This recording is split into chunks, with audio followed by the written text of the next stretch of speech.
So obviously there's also been a lot of blame aimed at certain players, as we were discussing, the manager and the board. How do you guys see it? What about Darren? I mean, I don't think it's easy just blaming the board and blaming the manager. And you hear this narrative all the time about Arsenal needing number 9. Yes, they do. But it's not that easy to just go and plot one from thin air. I mean, and that's the thing I feel sorry for Mikel Arteta, I feel sorry for the board as well, is that who are they supposed to get? Like, we all probably sit here and feel that Alexander Isak would be the perfect solution for Arsenal. Newcastle are not going to sell him. And if they do, it's going to be excess of 150 million probably. But then why would Newcastle sell him anyway? They don't need the 150 million because look at their owners. So I can understand the frustration that you do want to see the best players coming through the door, but I do think you have to be a little bit clever in terms of what you do. Also a football club where you don't take any centre forward, like, okay, we need one, so we'll just grab one from anywhere. It's not the case. So if we're not going to strengthen in that area because the right one's not come about, then I'm all for Zubimendi or other players in other areas to make the team better. And until that one becomes available, then I'm here for it. Do you know what it is for me? I was adamant that the summer just gone was going to be the summer that we added that final piece, which was the centre forward. And we go into that summer and we strengthen at the back again, and we strengthen in midfield again, and we bring David Raya in on a permanent deal, all of which was decent business, by the way. I'm not criticising that particular business. But then we left it until deadline day to go and get Raheem Sterling. That was an opportunistic signing. Nobody's going to convince me that throughout the window, Arsenal were looking at that and going, oh, well, let's just wait till the last day and we'll get the best possible deal. That was a knee-jerk move to try and add some cover to Bukayo Saka and on that side, right? So that's where the frustration kicks in for me. I know that there were reports of us looking at Benjamin Sesko, for example, and various other players. So I'm not denying that the club are trying or that they're actively looking to do something. But I was adamant it was going to come in the summer. Then it doesn't. Then the same problems rear their ugly head again. Of course, people are going to ask questions about it. The thing I keep thinking about it is when people have a go at Arteta, and I've got no doubt, there's no doubt in my mind that he's like, if we think it, there's no way that Arteta's looking at that squad in general and the board are looking at that squad and again, we don't need a striker. I think some of it is financial as well. I think there's a pot of money. We're not, we don't have endless money. We're not Chelsea, we're not City. And I think that they looked at it in the summer and I think they almost made, it feels like a kind of a calculated gamble in a way of going, right, we've got this money. We'd actually scored quite a lot of goals the second half of the season. Yeah. Players are on form. Shall we just use this pot of money to get Marino and Calafiori? And that's where they went. And I think that it's slightly backfired because of players being a bit more out of form. Like Trossard is one. Martinelli hasn't kind of hit the heights he used to. And then obviously the injuries. So it's kind of compounded it a little bit. But I'm not having this that Arteta doesn't want to sign. Absolutely. I think if you said to Mikel Arteta, here's an unlimited amount of money, I've got no doubt in my mind that he would go, right, we'll get a striker. But I think it's completely right what you said. Who's out there? And people kind of talk about, like even now the other day, it's like, we need to sign, why didn't we sign Benjamin Sesko? And I always say to my pals, I only saw him I've only ever seen the geezer a couple of times. And it's almost like people think he's going to come in and immediately score like 30 goals a season. And I saw him once in the Euros and he missed a great chance. Actually made him think he was probably right for us. That's all. He's kind of felt like an Arsenal striker. He went clean through in the Euros. But I think that there's a lot of people like Vlahovic we're being linked with. But again, I can't say that I've really watched loads of them. Do you know what it is as well? When you look around world football, I think there's maximum 5 guarantees.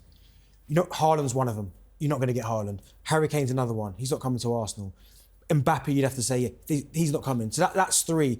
And then it's like, okay, well, who else is there that we can get? And everyone else is a risk. Sesko would be a risk by coming to Arsenal. Vlahovic turned Arsenal down before. What's his desire going to be to come back and actually come to the club and score goals? Victor Osimhen, is he really going to be the answer? Yes, he was good at Napoli, but maybe his attitude has been questioned on occasions, but that's still a risk.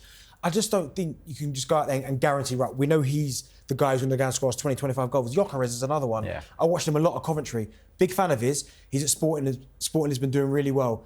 Can he come to the Premier League, which is the hardest league in the world to score goals in, and go and score 15 to 20?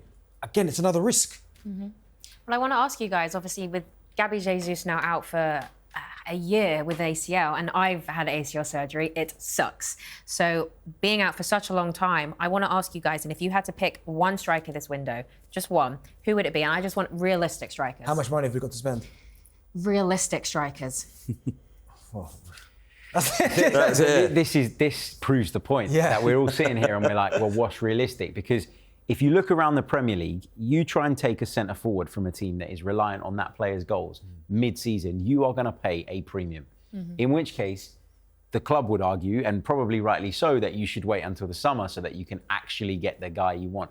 We were being linked with Matthias Cunha, weren't we, a few weeks ago? Really good player, really, really like him. But you're not getting him for less than 50, 60 million quid. No. Therefore, that scuppers your summer plan. Yeah. So then is the move worth your while? That's what you got to factor in. I like Dusan Vlahovic as a player. We were linked with him in the past, but Darren made a great point about, that thing that supposedly went down before where he sort of used us as a bit of a vehicle to get the Juventus deal that he wanted. Has that gone down well? Or is that going to make that possible? Maybe not. But even him, why would, I've read all these reports, Juventus would loan him out to us. Why on earth would Juventus loan out a decent centre forward to Arsenal with no gain whatsoever, unless there's an obligation to buy, which again puts you in that position of spending a load of money on a player that you don't see as the long-term solution? Do you know who could be a good one? But again, it's probably not realistic and you're not going to get him, would be John Duran. Young, 21, I know maybe a little bit inexperienced, but has scored goals. Keep him around the squad. Could he develop to a top player? I think he could do. But again, the new contract he just signed at Aston Villa, he looks like he's going to be their main man ahead of Ollie Watkins. How much is he going to cost? Probably 60, 70, maybe 80 million.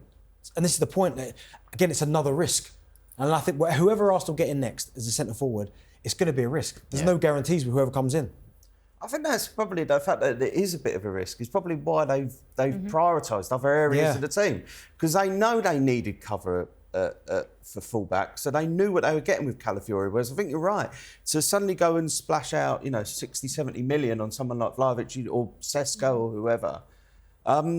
It's interesting. The one I really like Liam Delap at Ipswich, and I don't think they wouldn't get him in this window because why would Ipswich sell him? But say they went down, I don't know if he's got like a relegation release clause or something like that. I kind of looked. That's my Football Manager head on. But it's like, it's like somebody like that. I think are good. But again, he's still a young lad. I think the idea of guaranteed goals is far off. And when people are saying we should have got Isaac 2 years ago. Well, we need 2 years ago when we lost out on the title was because we didn't have enough cover defensively. Saliba got injured. And we were done. Rob Holding, as much as I liked him, wasn't an adequate replacement. So I'd say to prioritise, we wouldn't have. And if you looked at Alexander Isak's record at the time when... Not great, is it? Yeah. Well, if you look at it at the time when we were linked initially, and then there was that 70 million quid release clause, and we were all a bit like, not sure about that, he's barely scored any goals. You can understand why at that time nobody took that gamble and nobody took that punt. Newcastle ended up getting him for much less than that and took a risk. Okay, it's paid off for them. But you don't, this thing, if you're trying to fill the gap between now and the summer, you don't necessarily need a 20-goal a season man. You need someone who's clutch. You need someone who's going to contribute maybe 5, 6 really important goals at key moments along the way. And that can make the world of difference to your season.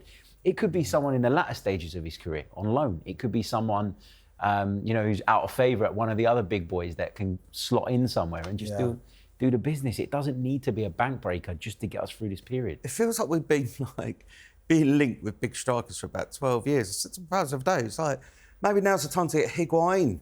He's about 38, but he was the one. Do you remember it was always him? And then we ended up getting Yaya Sanogo and Chamak. And it feels like this has been going on with Arsenal for so long. We've got Aubameyang and then Lacazette, but it just feels like it's like this long wait. It was Higuain, it was Draxler, it was Solomon Kalou. There was a list that used to just get recycled every summer. Yeah, all non-stop.